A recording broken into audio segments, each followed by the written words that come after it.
The woman was horrified to find that a large amount of seawater had seeped into the container she was in. Anna rushed over to check and discovered that the container she was in was floating on the sea. She quickly picked up her phone to call for help, but unfortunately, the screen was broken and the buttons were not working. Unable to unlock the phone, Anna was on the verge of collapse. She sat helplessly on the ground, unable to think of any solution. The worst part was that the violent shaking of the container caused her to go into premature labor. The woman's stomach was in intense pain, and each wave of pain made it difficult for her to support her thin body. At this time, water was also seeping into the container through bullet holes. If the holes were not plugged, the container would soon tilt due to the seeping water and sink to the bottom of the sea with her. Without time to think, Anna endured the pain and searched the container for useful items, but when she opened all the boxes, she found that they contained only some LCD TVs, headphones and clothes. There was also a box hanging high up that she couldn't reach. Fortunately, Anna eventually found a roll of tape. She simply stuck it over the bullet holes to slow down the seepage of water. However, just as she finished, she heard a cry for help outside. Looking through the bullet holes, she was shocked to find that it was the green container where her husband was. Desperately, Anna could only helplessly bang on the wall. At this moment, they seemed so insignificant in the vast ocean. She hurriedly took out her spare phone to call her husband, but he didn't answer several times in a row. Eventually, the container sank to the bottom of the sea under Anna's gaze.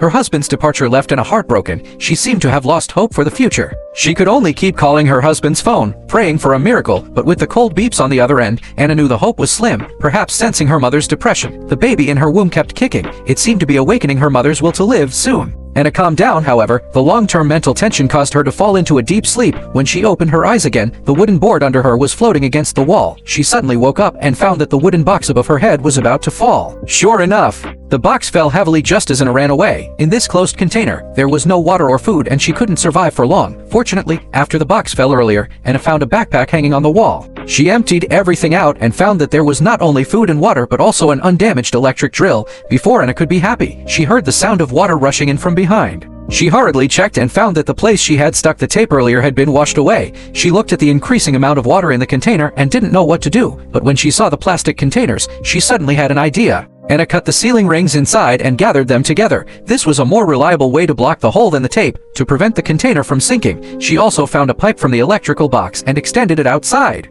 She used the plastic containers to slowly pump out the water. After several hours of effort by Anna, there was almost no water left in the container. However, to maintain balance, she had to push the boxes to the other side. After finishing all the work, Anna was exhausted. Finally, she stuck the tape at the highest point and marked the highest water level. Suddenly, Anna's phone rang. It was her husband. Hearing her husband's voice, Anna was extremely excited, but to save the battery, she hung up quickly. At this moment, Anna's stomach was in intense pain again. She suddenly realized that she might be about to give birth.